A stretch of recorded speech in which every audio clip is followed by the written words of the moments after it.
Ladies and gentlemen, we proceed to the main agenda of this event, public lecture on building a digitally skilled generation in 5.0 era. This lecture will be moderated by Professor Martavani Cahyandito, Head of MNC University Academic Senate. Let's give a round of applause to Professor Martavani Cahyandito.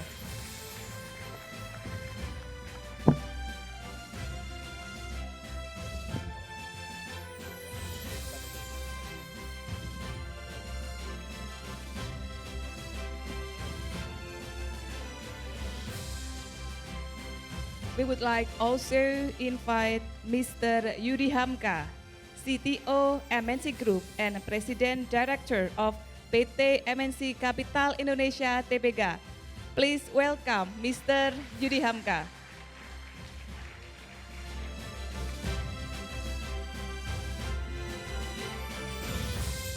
Professor Fani and Mr. Yudi Hamka, the stage is yours. Bismillahirrahmanirrahim. Assalamualaikum warahmatullahi wabarakatuh. Selamat pagi, good morning to all of you. Alhamdulillah, this is a great opportunity for us to have a special event with Pak Yudi Hamka. The profile of Pak Yudi Hamka has been mentioned by Ibu Jessica Tandusudibjo. It is a great honor to meet you here, Pak Yudi. Ladies and gentlemen, students and lecturers of MNC University, we have special delegation from Macquarie University, Prof. Roden Wilkinson, Mr. Jonathan Wiley, Ms. Heda Paisley. Thank you very much for coming to this event. And also from MNC University representative, we have Ms. Jessica Tanusudibjo. Welcome, thank you very much, Ibu. Mrs. Mariati Tirtawiata, Mr. Rizal Kamsurya, Ms. Latiah Shanti, Prof. Anne, also here, Mrs. Sri Puji Astuti, Ms. Kurnia Indah, and also lecturers and students of MNC University. We have also Bu Ria Budiani. Thank you very much for coming to this event, Ibu. And here is Mr. Yudi Hamka. I heard his name since years ago, but Alhamdulillah, finally I can meet him personally, in person today. What a great honor, Pak. Let me please read his profile briefly. Pak Yudi Hamka is actually a Japanese citizen, born in 1971. Ya, satu letting lah Pak, kita sama-sama milenial. He's a technology executive and digital evangelist with multinational working experiences across Asia Pacific, who experience in building digital innovation center, R&D, and digital products. He earned several degrees, Diploma of Business Management, Regent Business College, Sydney, Australia in 1993, Master of Business Administration, Temple University, Pennsylvania, USA, Tokyo campus in 2002, Executive Leadership Education from Wharton School of Business, University of Pennsylvania, USA, 2010, and he currently serves as, wow, this is very extraordinary. From 2017 until now, CTO MNC Group. From 2020 until now, President Director PT Flash Mobile. From 2021 until now, Director of PT MNC Teknologi Nusantara. From 2018 until now, Director of PT MNC Investama Tbk, Commissioner of PT MNC Vision Networks Tbk, COO MNC Innovation Center and Motion Technology, and starting from 2022, President Director PT MNC Capital Indonesia Tbk, Director PT Motion Digital Technology, and President Director PT Motion Crypto Technology. Please give warm applause to Pak Yudi Hamka. These all positions in one man. What a great honor to meet you first. Okay, Pak Yudi Hamka, thank you very much for your willingness to share from your 30 minutes previous precious time and to share your knowledge and expertise to all of us about the building a digitally skilled generation in 5.0 era. The floor is yours, Pak Yudi. May I stand? Yes. Okay, thank you very much, Professor, for the kind introduction. I'm a little bit flattered because I don't know which kind of site, LinkedIn, that he got the information from. Right? But I think I'm flattered and I'm honored to be here, especially in front of our distinguished guests, Professor Houghton Wilkinson and Jonathan Wiley, Haid Paisley, and of course, my idol, Bu Jessica Tanusribio. Please give your hands to these people. And thank you for the opportunity to stand here, not so much giving lecture, maybe sharing about what we've done over the past few years, particularly around technology and how it should be adopted and where is it going in the future. I think we need to understand what had happened, where we are now, and where we're going. I think the 3 steps in life is always quite useful for us to know. If you go to the next slide, I think what Professor Fani has actually missed, actually a few points, if I, sebelumnya, yeah, is if you look at my background, a lot of them are business driven. A lot of my schools are MBAs and businesses. But why I became a CTO? Where is the MIT engineering school, right? But what it states here in the resume is a lot of my technical skill come from the ground, from doing it. So in early 90s, when I started first working in Japan, I migrated to Japan. I was in Australia. I graduated from Australian college, and then after that, I moved to Japan, taking a bet that Japan at that time was like the sexiest thing in the world, Japan, everything's Japan. Sony is from Japan. Toshiba's, wow, Japan is a fascinating thing. So I decided to migrate to Japan. And I took a sabbatical leave for 1 year and hoping the fact that I will be back at the time after 12 months. But then I end up 23 years. so in Japan, I naturalized to become a Japanese citizen. So the technology background come from doing it. As I go to the job, I work for a trading company, and then at the time in the 90s, e-commerce started to boom. Then the shop started to want to sell online. So they give me a project, and I don't know how you figure out and tell me how we can get customers from all over the world, right? Then I started buying digital camera, took a pictures. At that time, it's Windows 95. Can you believe that? Windows 95. And then upload the video on camera, and then I use modem, US Robotics 28.8 kbps, and that sound, right? And then with that, we developed a website. And that's the first exposure of technology. And then after that, I become more thirsty about technology. Oh, this is sexy. It's good to be in front of a computer, right? And then I moved job. I work for a system integrator, part of the NTT group. So now I started learning network. But the way I learn network is not going through formal education. The way I learn network is by building network. By building product like Cisco, product like Bay Networks, by Lucent Alcatel. I think some of you might have not heard at that time. But those are the top network companies at the time. And I took Cisco certifications. I became Cisco certified internet networking and security expert. And then I took the server side as well. I took trainings from Microsoft. And then I took training from IBM to become a solution specialist. All these technical backgrounds, I learned it by doing it and take informal courses. Doing it and take informal courses. And then in 2000, I was awarded to build the first Windows cluster fiber optic, the fastest fiber optic network in Japan for Morgan Stanley, integrating 3 data centers, right? And that's a special award because I remember at the time I got a flat panel TV as a present. So that TV still remains exist right at the moment because even though it's rather old, but it's a good thing. So what's the moral of the message is? Your career sometimes change. Sometimes you started with one thing and then somewhere along the way, sometimes it didn't go the way you wanted it. Sometimes God gives you a different route. So my suggestion is just go along with it. But whatever you go along with it, make sure that you do it perfectly. Make sure you get the job done. In my career, I've never worked for less than 5 years. Because some people work for 3 months and then started, maybe I'll get another, maybe I change job. Maybe 1 year and then I change another job. Right? Why is it important? Because you cannot get maturity and building skills with only a short period of time. Skill takes time.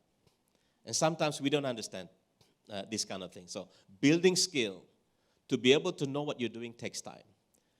And in the back of it, hardworking and loyalty of the company also comes into place that will create a strong character for you. So that's a little bit of the background.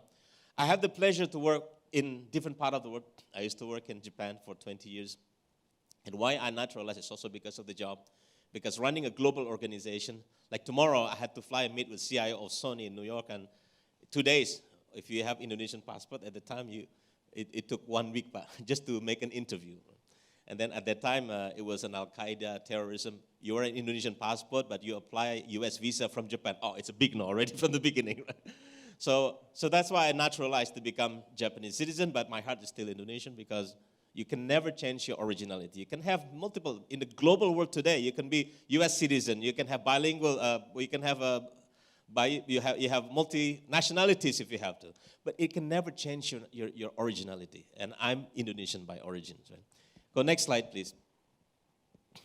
Okay, I've been asked to share a little bit about building a digitally skilled generation 5.0. But before we talk about 5.0, let's talk about history a little bit. Let's talk what changes have happened in the history over the past few years, few hundreds years, if you have to. All of these things started in 1700, where, people used to work with their labor with their body, their hands. They do things, they walk, they go hunting for food, right? They build something with their hands. And in fact, if you know Borobudur, one of the most sophisticated piece of art, right, in Yogyakarta is built by human. Can you imagine? It takes almost 3 decades to build that temple in the smaller scale, right? Other people think they use a egg white to glue the different stone. Actually, it's a sophisticated thing because it's like a jigsaw puzzle, right? And that's back then. It's developed by human. They cut the stone one by one. They carve the stone one by one. And they interconnect. They lock them together to become a temple. That's the area before 1.0. And human is designed to think and evolve. Human is a creator of changes. So they had to think, how do I change things to make it easy for my life? Right? Now they invented the steam. And that's the first industrial revolution. So you can have mechanizations, water, steam power. People move from one place to another with boats, right, using steam engine. So they can become more efficient. It gives the opportunity for the explorer to go to different continents so that they can discover new things. They can discover new world. And that's because the changes in the Industry 1.0. And then we go to the 2.0. Because they get the benefit of Industry 1.0, they wanted to become more efficient. They started building engine, changing from steam to electricity. Right? I remember, if you remember the history of Henry Ford, to discover automotive engine, it's actually from a slaughterhouse. You know what slaughterhouse is? Rumah jagal, slaughterhouse. Because they make a rotor and they have pigs or cows, right, hanging, and then they have a rotor, they come in, and then the slaughterer, the butcher, they just cut their head. So it makes their job easy. It making them become more efficient. And then you start building factories with conveyor belt, with electricity, right? Then what else? And then the time people change again. They want to be even more efficient, and that's how they discover computer. In the 1900s, there's computer. The first part of computer started from punch clock. So you go punch and then you come back again, you start doing the matching. It's in the old days. And then it evolves to the IBM mainframe. And that's why I took the IBM certification, because one of my job in AXA is to move 373 RISC processing IBM mainframe from Japan to Atlanta, Georgia at the time as part of the AXA. That's why I got involved in the IBM solutioning and understand mainframe, right? It is the most sophisticated technology at that time because everything is centralized. But the computer as big as this room. The computer is as big as this room. That wall is the whole thing is computer, right? And then you have like a console here. You punch one, you give instruction, and then centrally process and coming back again. Right? And then people started to change again. They say, well, this is not efficient. This is too expensive. And then our life becomes dependent on IBM. You know, in the IT world, they used to have a saying, that if you work for IBM, you never get fired. But it's all back then. Because the moment we changed to Windows and Windows servers, and that's how I got the award at that time in Japan for building Windows Cluster 2000, the most sophisticated technology in Japan at that time, is because we're still shifting away from mainframe. And a lot of my friends were fired at the time, right? Because we shifted to Windows server, client-server relations, client-server technology. So distributed system. Company, they don't want to centralize in mainframe, but they distribute it. But guess what's happened now? They go back again with cloud computing. They centralize again, right? But the beauty about today is they modify it from mainframe concept, they modify it to user base. So that's where the business element comes into place. Why bother to buy a computer if you don't use all? Why don't you pay the computer that you use only? And that's how the 4.0, that's how the cloud computing comes into place. But guess what? Things are changing again. Yesterday we talked about cloud computing. Today we talk about AI and machine learning. And then suddenly Bitcoin comes in, and then blockchains comes in. And then people start talking about metaverse, right? Is the continuously changing world. But what is exciting about 5.0, when we talk about 5.0, is you actually get the best of both worlds. You get the best of 4.0, technology skill, technical advancement, computer science, but then you don't forget, you go back to the humanity side. You don't forget the human element side, like leadership, like society, like sustainability, right? And that's how you combine, which I think is important when you form skills in 5.0. You combine the best of technical skill and the best of your social skill. That having technical skills only is good enough in 4.0. But if you want to be survivor in 5.0, you have to have technical skill and you have to have the social skill as well. Next slide. I'll take you to a little bit step forward, right? So I've been involved in a community called LifeForce. LifeForce is a biotech community in the US. And the sponsor of this LifeForce is a guy by the name of Anthony Robbins. Anthony Robbins is world-class motivator, right? He's a fantastic guy. And he set up this LifeForce program in lifeforce.com. What happened is they use technology to prolong lives, right? If you say, average human being is maybe in Indonesia, 70 maybe. In Japan is about 89 to 90. Right? Indonesia is probably 70. The biggest challenge is how do you prolong life without being sick? And the beauty about this is the advancements of AI to do pre-diagnostic status of your body. So for example, if I'm having a lifestyle today, they put a patch on my neck or on my arms. They put a sensor on my arms, right? Today we have it on iWatch, but they developed something that is more sophisticated and so small. And they can predict, if I don't change my lifestyle, I will have a heart attack in 3 months using AI. Right? And not only that, the AI will identify my blood structure, right? This guy has got a little bit more sugar and then more, cholesterol and so on. That they already start alerting me, if you don't change your habit, if you don't start exercising, in 3 months you will have a heart attack. More importantly, the system will give you recommendations, will give you a set of menu for the next 7 days, what you should eat for breakfast, lunch, and dinner. And even better, it gives you an exercise pattern, that every 2 to 3 days you do a cardio, and then after that you do stretching, and then after that you do weight training, so that after 3 months, you can pass, you don't have to have a heart attack. Can you imagine this kind of technology? And if in the past you see it's being used today by an athlete, so an athlete will put it on their shoes, right? And maybe on the wrist arm, right? Or with iWatch, right? But in the future, maybe, Mas, can I have a laser pointer, please? Do you have laser pointer? Ada laser pointer? Ya, tadi lupa dikasih. Yeah. The device becomes smaller and smaller. So today the device is this. Oh, yeah, bisa. Thank you. The device is this, like gloves. and then you put it in your shoes, and then you wrap it somewhere in your arms, and then after that, you patch it in your hand. Two weeks ago, we had a signing here with Intel. Intel is developing that kind of sensor, a very tiny sensor. Put it in your body, because it can detect exactly much more precise than what iWatch can detect, right? With software and AI. But AI only is 4.0. How do you apply it to 5.0? 5.0, if you can recommend something back to your personalized life.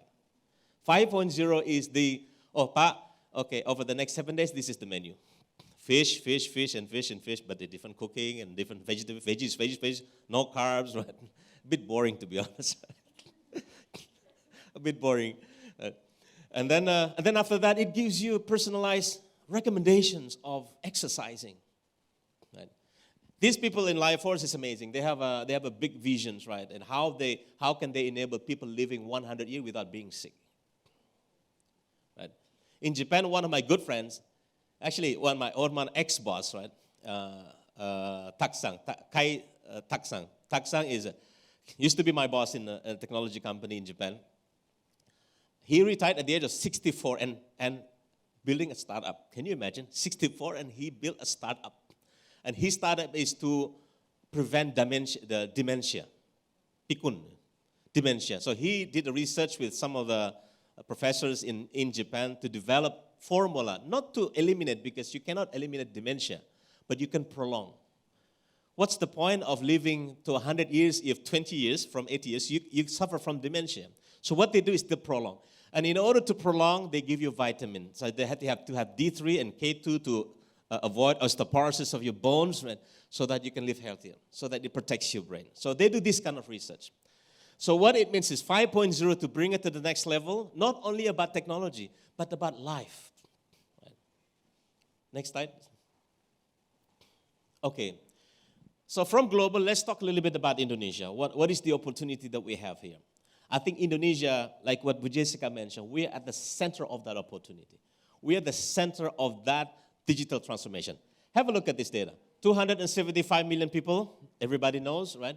But 202 million people here with internet access. So it's gotten better. It's gotten better.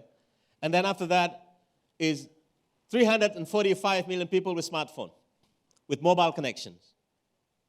That's Indonesia, I was saying to Professor Holden before, we actually kind of leapfrog, like we didn't have personal computer like what the US or the Australian or the Japanese have. We moved directly to mobile first, because everybody has a mobile phone, but not everyone has a laptop. Right? But what is interesting here is this data, that what do we use these devices and internet for? We use this device, on average, Indonesian people use 9 hours on the internet. 9 hours. And even more interesting, on average, Indonesian people spend almost 3.5 hours on social media. Right? Benar nggak? If you say no, I think you lied. and honestly, sometimes I joke with my wife because I criticize her. You watch too much Instagram. I say, no, I don't watch Instagram. Okay, then I check her screen time and the application that she's access to. You have it in iPhone, so you don't lie on your device. Right? But what you see is this is tremendous opportunity for digital transformation. Tremendous opportunity. This shifting is nowhere else. You don't see this kind of changes in the world. With the exception maybe China, right? And India, they're in a different game. Next slide. Financial services. So we talk about media, now we know financial service, the business close to my heart and Jessica's heart. 51% of Indonesian is unbankable. They have 345 million cell phones connected to the internet, but 51% don't own a bank account. And out of 49% who own a bank account, they're underbanked, which means they have a bank account, but they don't take loans. They cannot take loans. They don't know investment. They don't have insurance, right? Can you imagine the big opportunity that we have here? No wonder today you see a lot of foreign banks are coming to Indonesia to acquire the local banks. SMBC from Japan, J Trust, right, and Mizuho, and others, right? DBS, right? They come to Indonesia, they acquire local bank because they see this opportunity. And growing digital economy, by 2025, $363 billion on digital economy for Indonesia. So part of the 2030 plan, if you go to the next slide, Kiki. Yeah, this is the country landscape for 2030, where Indonesia is going, right? Number one is GDP, 24,000 trillion. No. What's that in US dollars? I lost count. A lot of money, right? A lot of money. Just put it that way, right? But contribution from digital will rise 8 times. Will rise 8 times to 4,531 trillion rupiah. The GDP growth is 1.5 times by 2030, so we have a 50% increase. But the growth of digital economy is 8 times. And that's why when we Jessica talk about how do we build digitally, it makes a lot of sense, right? You see that we are at the center of that transformation. But the problem is, let's ask one fundamental question. Let's ask one fundamental question. Who is going to take the benefits? Is that Facebook? Is that YouTube? Google? Or the Indonesian people? So I'm inviting all of you to start thinking not only to become a consumer of this digital transformation, but how do we become a strong player? That all of this economical benefit in this digital transformation is also enjoyed by the Indonesian people. Of course, we cannot stop our partner global platforms to come in. I mean, we must admit that they have so much more advanced R&D. Right? Like Microsoft spent $2 billion every quarter on just security R&D. Well, how are we going to compete with that, right? But that aside, how we also not become just a consumer and watching YouTube all the time, that we also become the producer of this content, that we can earn an income of this content, that how our merchandise in Indonesia can be promoted in the e-commerce side. I was saying before to our Macquarie friends that with TV Mall that we saw downstairs, it's actually part of them is to help merchants to promote their merchandise in the e-commerce space. Think about this. If you're a small merchant and you have a product, a local product, and you put your listing on Shopee or Tokopedia, you have to burn cash to be promoted, right? Or even to become in the front page of these e-commerce sites. But what we're doing in TV Mall concept, combining Aladdin Mall and our free-to-air TV, we can generate traffic, especially for small businesses, for example. We can insert them into running text and then QR, and then bring them into the official store of that store in Aladdin Mall directly without having to burn cash. This is one way for us to become a player in this digital transformation. Next slide. And in Indonesia, the future of work, by 2020, right, there will be 23 million work replaced by automation. Right? If your job is manual today, manual labor, someday in the future will be changed by Industry 5.0. This is not new. We've seen it before in the previous industrial revolutions, right? And when it happens in 1.0, 2.0, even in 4.0, all the job shifted from America to China, right, for efficiency purpose. They're facing the same thing, and we're facing exactly the same thing too. So no surprise. This is a common problem. But the good news is 27 to 46 million new jobs will be created. 27 to 46 million, which means on average of 10 million new created work opportunity to be established. Now the question is, which skill set? Because this is really important, especially for the first year student, right? You still have 3 more years to go. You need to start preparing now. Not think about, okay, tomorrow I'm going my thesis, let's think about my career, what I want to do. Right? So if you haven't decided what you want to do, you better lock yourself, right, in the room, or lock yourself in the cave, not a bar, but a cave. Right? And then only come out until you got that vision. Right? This is important.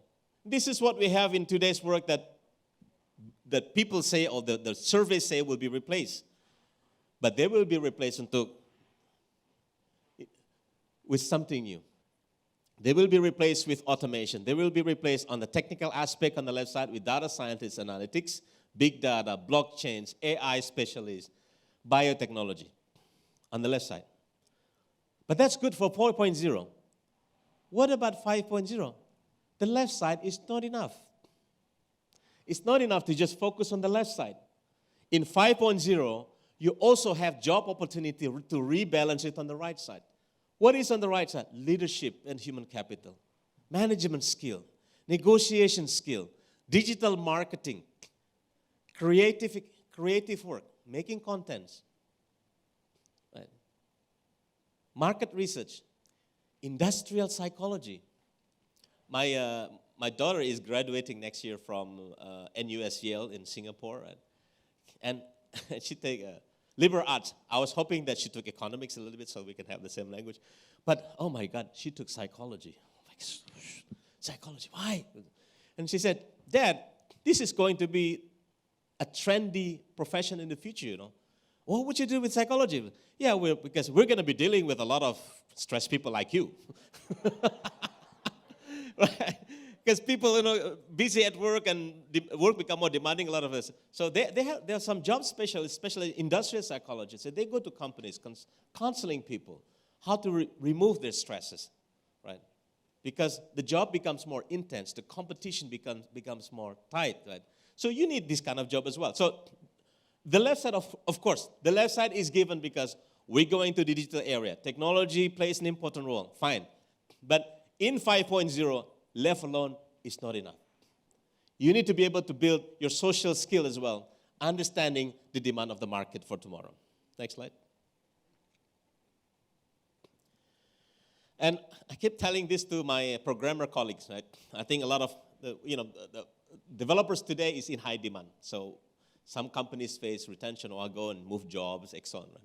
So what I keep telling to these people, to these friends is, look, today you're in high demand because we're in the coding world, right? Everything is coding. You open a website, it's hundreds of, sometimes 1,000 codes. Right? You go to one platform, it's 1,000, 100,000 codes. Right? But coming soon is low code.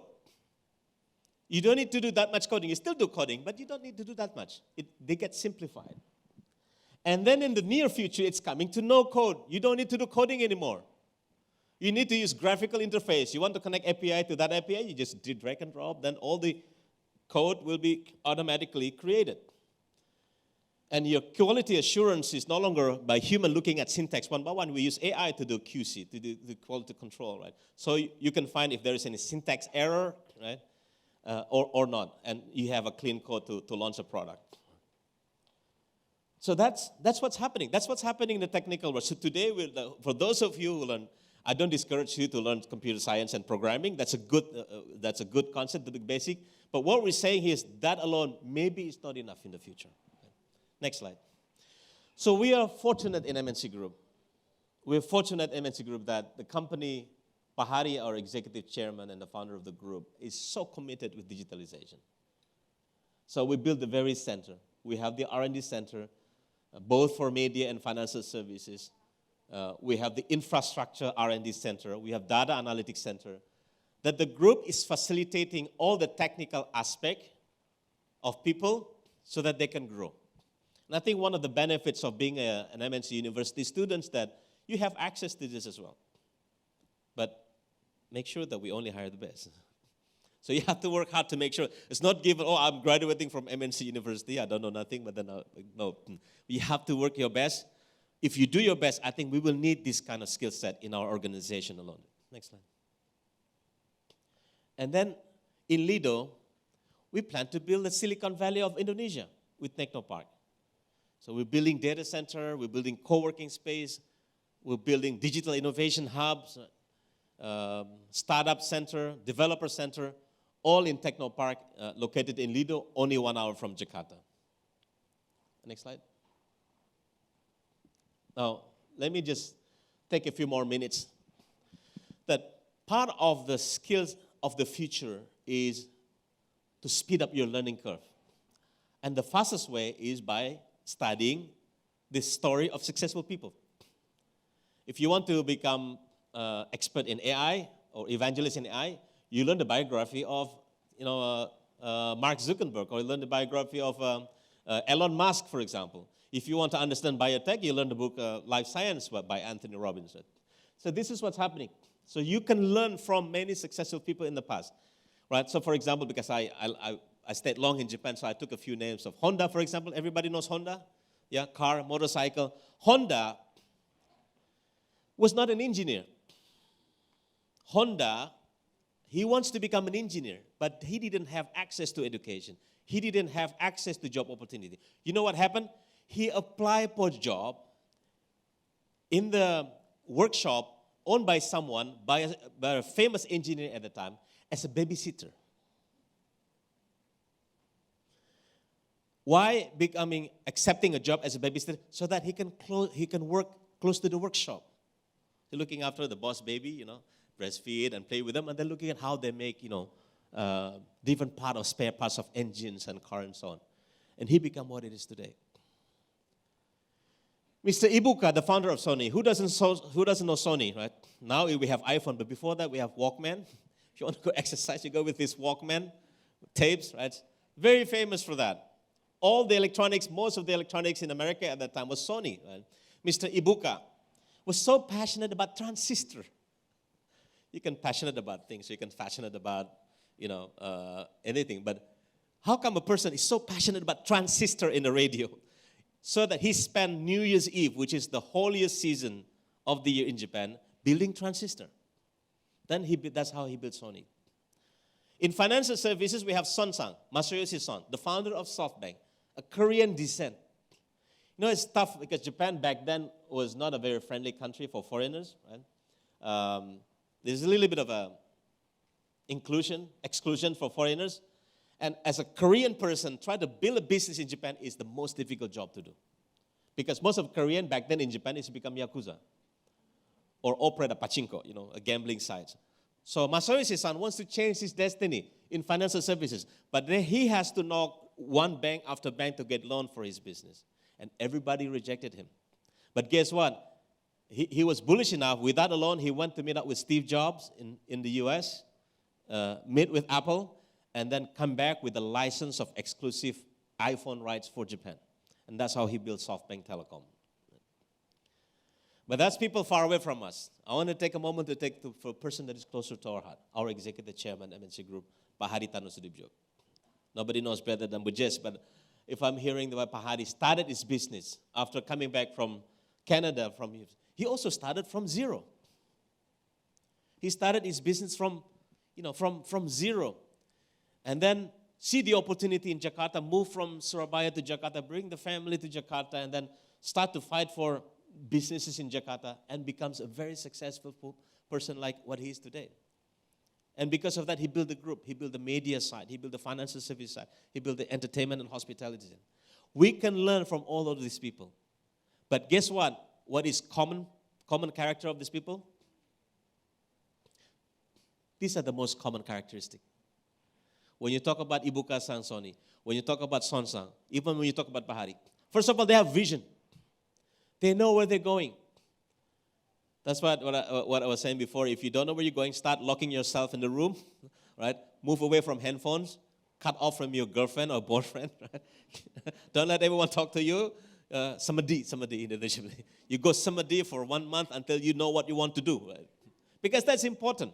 If you don't have, you're going to have a ship with no directions. Here, my friend like this, or I go this, and then. But the problem with that is you're losing a lot of time. Because one privilege that we don't have is time. And you only know when you start losing time. What else? Second, quality. Never quit a job until you do it perfectly. There's no knowledge that cannot be learned. Like myself, I did the hard way on technology, but I wouldn't do it again. But I wish I had all of the access like what we are today. But there's nothing that you cannot learn. You want to learn AI? You can learn AI. That's how I'm learning biotech at the moment. That's how I understand the composition of K2 and the benefit of K2 vitamin and D3 to osteoporosis bones, right? You can learn all of these things. But because we run digitally, we have to move fast too. That's why time is important, right? You know, see, when we were young, we forgot what we call a delayed gratification. You want an instant gratification today, right? You want the salary, big salary today. What you see is, oh, Atta Halilintar. I want to be Atta Halilintar, billionaire right now, right? But that's only 1 in 1 million. You have to take the time, you have to move fast, and you don't lose time by knowing your vision. But then the two more important types before I finish is grit, determination. Not easy to give up. Right? And last but not least, which I think among the 5, the one that is the most important and that will determine your success or your failure in the future is integrity. Because we have a lot of smart people with 5.0. But smart people that has no integrity is more dangerous than stupid people without integrity. Smart people with integrity is dangerous. That's why integrity has to come the first in whatever we do, and we build character. So I have one small video to summarize all of these things, and I hope you can take away. This is the video of the launch of SpaceX called Falcon Heavy, and how the innovation of technology changed the paradigm. You know, before, when you try to launch a rocket, you have to become a NASA scientist, and you have to study for 20 years and an expert in physicists, right? In physics, to become a nuclear science, to become a rocket science. But Falcon Heavy was formed 85% by software engineers. And you can see how Elon Musk has changed the paradigm, has changed the world, and try new innovation with the launch of Falcon Heavy. Please.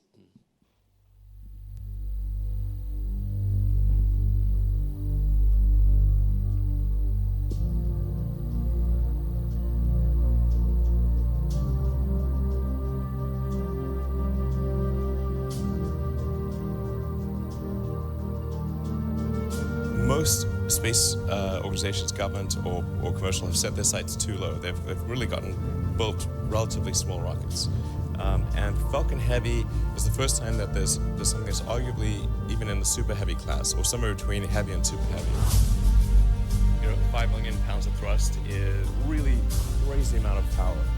More than twice as much payload as any other rocket in the world. It can launch things direct to Pluto, no stop needed. Hotels in the area are completely sold out. Yeah. Parking lots are packed. It's like the first time something exciting has happened in rocket launch in a very long time. Falcon Heavy is configured for flight. T-minus 15, standby for terminal count. SpaceX Falcon Heavy, go for launch. 10, 9, All systems go. 8, Side booster ignition. 6, 5, 4, 3, 2,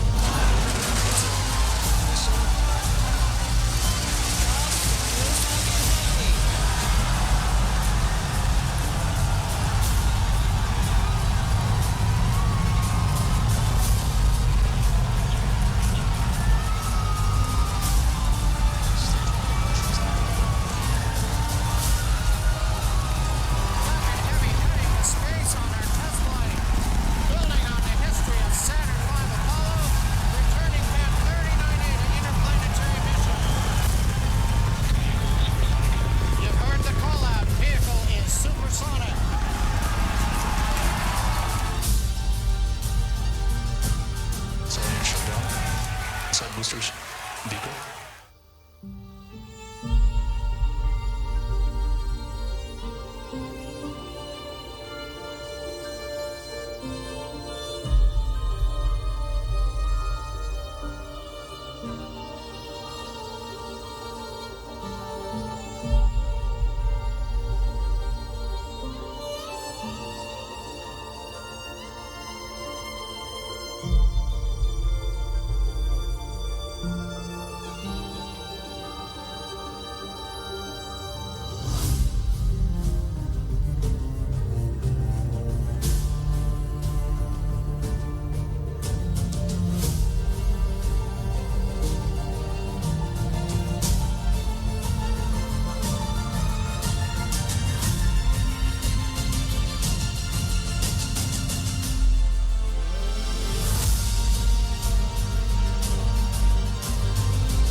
Let's give applause to SpaceX. So in my closing summary, that represents Industry 5.0, where you have a great combinations of technology innovation, challenging status quo of rocket launch using computer programming and 85% software engineers. And second is, you know how the debris is returned back to Earth instead of spoiling the universe? It's part of Society 4.0. Sustainability, care about your environment. But the last thing that is important is, can you imagine these hundreds of people, engineers, business people, product people, aerospace engineering team, they all work together in a good teamwork. And you cannot do that if you just rely on the technical skill. You need to have your social skill as well. That if you have the two combination, you will be unstoppable and to become the best resources for Indonesia and for the world. Thank you very much for the opportunity today. Big applause to Pak Yudi Hamka. Thank you very much, Pak Yudi. Thank you very much for your really great presentation. Actually, you are consuming more than 30 minutes, but I don't want to stop your presentation because this is very interesting for all of us and very, very important for our students. Thank you, Pak Yudi. Well, the best thing in life is experience. Yeah. We learn from Pak Yudi's presentation how successful people doing this and that by persistence, endurance, integrity, hard work, and etc. and so on. And this is what we need for especially for our students to be able to win the competition in the future. You don't have to worry about the work will fade. Some work will fade, but some more workplace will be built. Yeah. And the world sustainability, the combination with the digital world, social life, and also how we develop ourselves, students. You have to decide now for your future, and this is a great opportunity for us to have Pak Yudi, and I will open the Q&A session, maybe for 10 minutes. Do we have 10 minutes for this? Okay? Okay.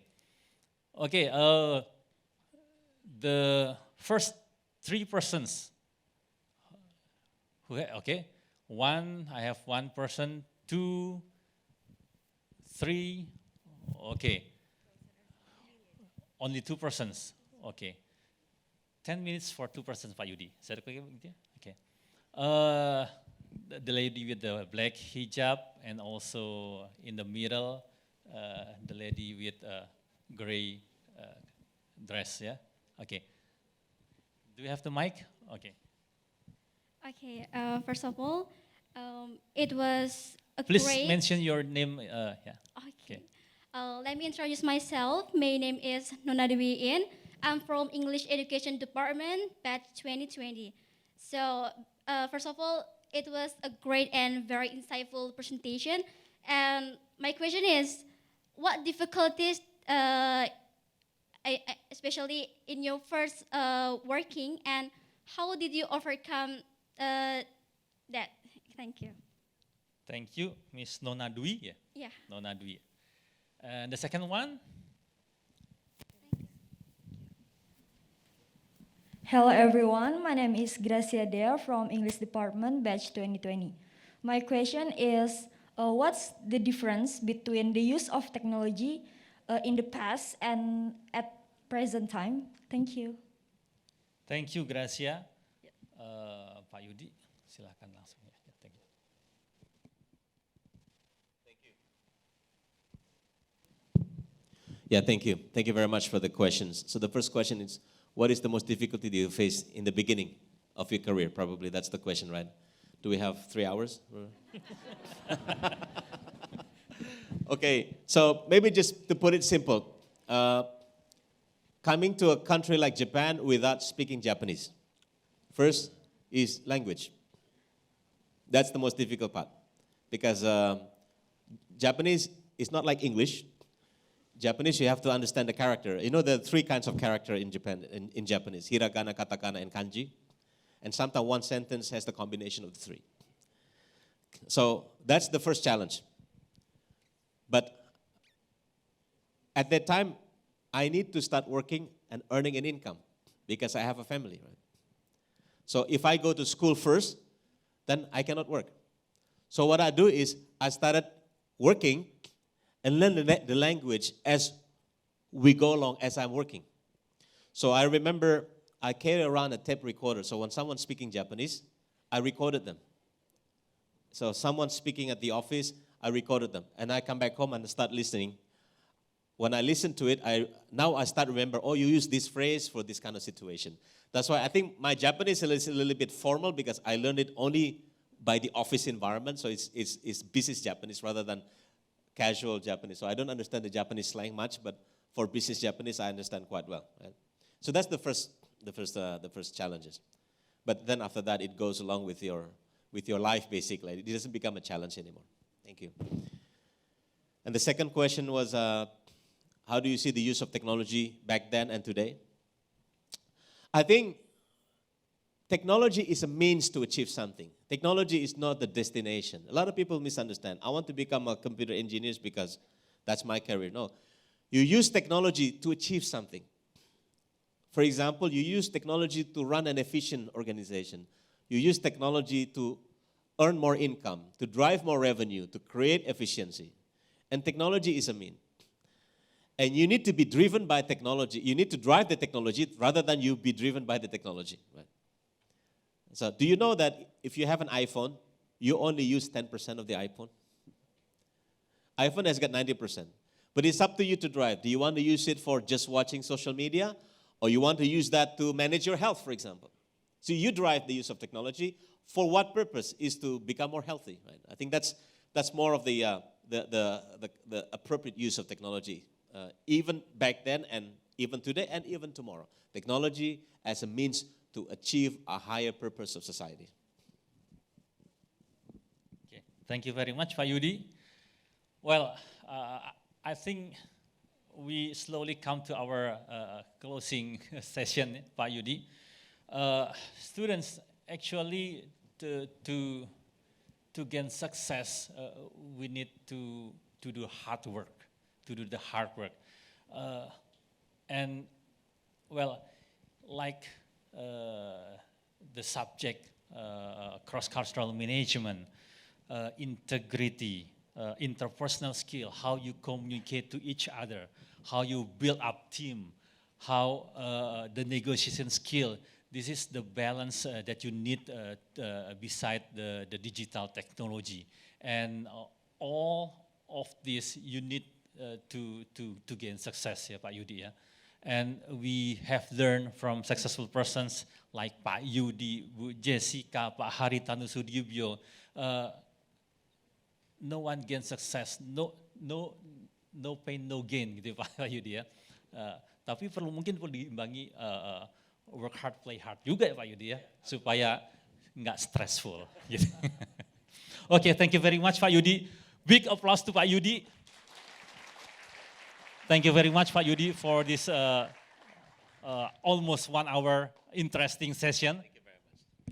Thank you very much, Mr. Yudi Hamka and also Professor Marta Fani Cahyandito. Please be seated.